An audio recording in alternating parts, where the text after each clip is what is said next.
17, 2020. Oh, wait a second.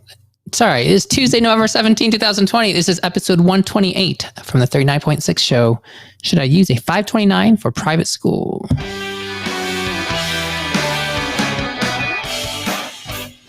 This is the 39.6 Facebook and YouTube live finance show. The show that teaches high earners like yourselves how to make your money work for you so you don't have to work for your money. We talk general investing, taxes, real estate, syndications, Airbnb, paying for college, paying for childcare, and even the car you drive. Today is another paying for college-ish episode. A question from Hong Hai from the Facebook group, 39.6 community. Please join us if you'd like to have your questions answered. She asks, should we use a 529 for private K-12 schools? Any strategy? Thank you. All right, so this is a very good question because in multiple states who have state tax, a 529 gives you a state tax deduction. So that's fantastic. And states like California have super high state tax and unfortunately don't give you a 529 deduction. That is a total scam there. New York does, and other states that have state tax do. And I'm in Texas, so we don't have state tax. So there's not a super big advantage to a 529. The main benefit is tax-free growth. But again, that comes at the loss of being able to do tax loss harvesting. And then there's also the way that non-qualified withdrawals are taxed as ordinary income plus 10%. And even if you have like a scholarship and you pull the money back out, you still have to pay the tax pro rata versus pro rata to the gains versus the your cost basis, and that would also be taxed as ordinary income without a 10% penalty.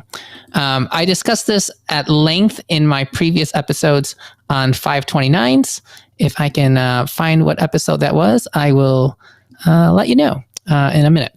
But this question is about paying for K through 12 school. And a few years ago, they made a change at the federal level that allowed 529s to be used for K through 12 school. Okay, so this is very interesting. Okay, that was episode 81 and 82, my two previous episodes on 529s. So this is interesting. They changed the rules. So 529s are a federal program because it's in the IRS code section for 529s that you can get tax-free growth. But the primary advantage to them, at least from where I sit, is the state tax deduction. So this is why it's so complicated having two different tax structures, one at the federal level and one at the state level, because federal laws come into place and then state laws have to then deal with it. But the reality is many states have not followed suit in changing their rules about how state taxes are dealt with. Okay, for 529s. Super complicated. Okay. So let's pretend you live in a state like New York and you want to take that state tax deduction and you want to use the money for college. But then you're like, well, maybe I want to use it for school now and pay for private school. So you can take up to $10,000 a year out of it.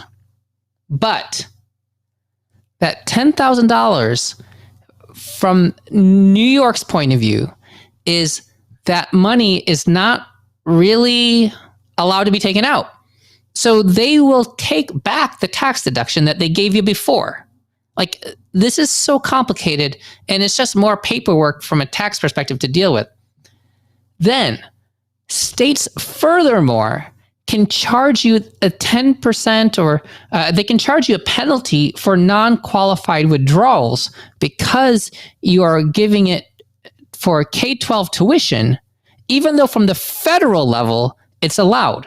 So this is completely messed up. Okay.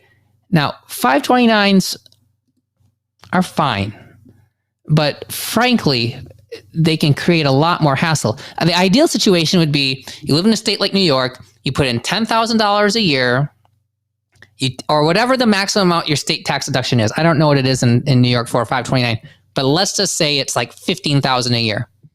And you would put $15,000 in there, take the state tax deduction. You would then use $10,000 of it to pay for private school, and you'd leave the other $5,000 in there and let that grow for college. That would be like an ideal situation. Some states give you a max amount in total. Some states give you a max amount per child. And usually it's based on as long as you do it within that state. But then there are some states, I think like Virginia, where you can actually put into a 529 in a different state and claim it and still take the tax deduction.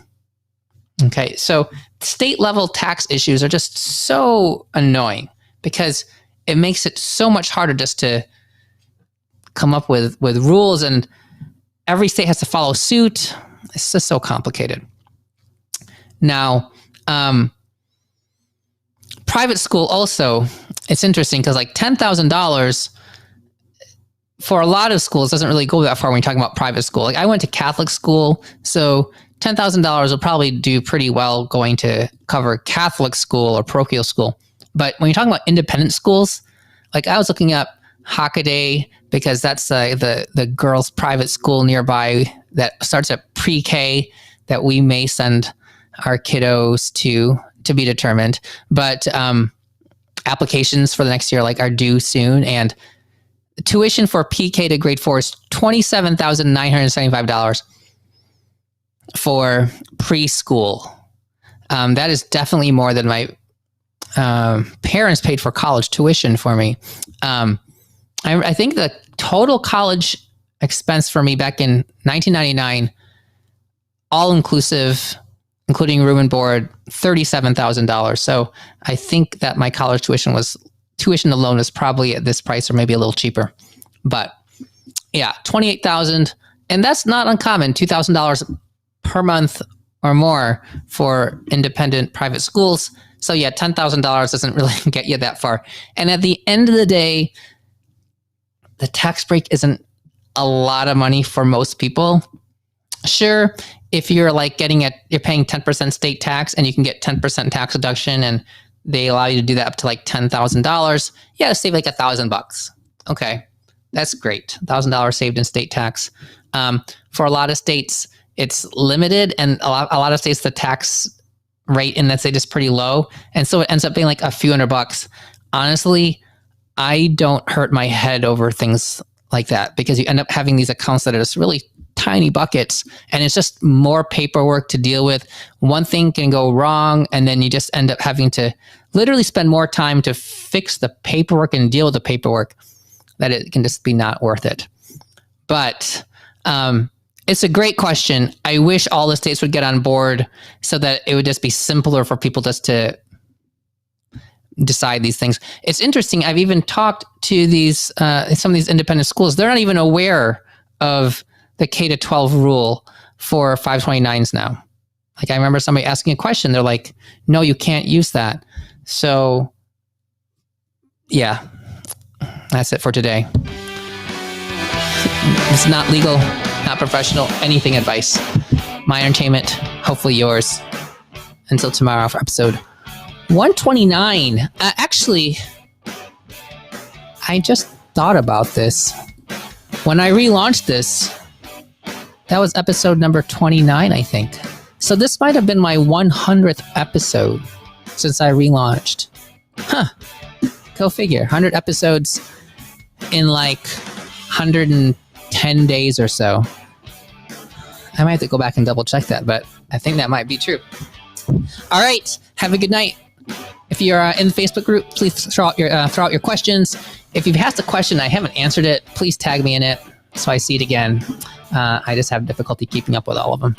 Until tomorrow, hopefully. Have a great night.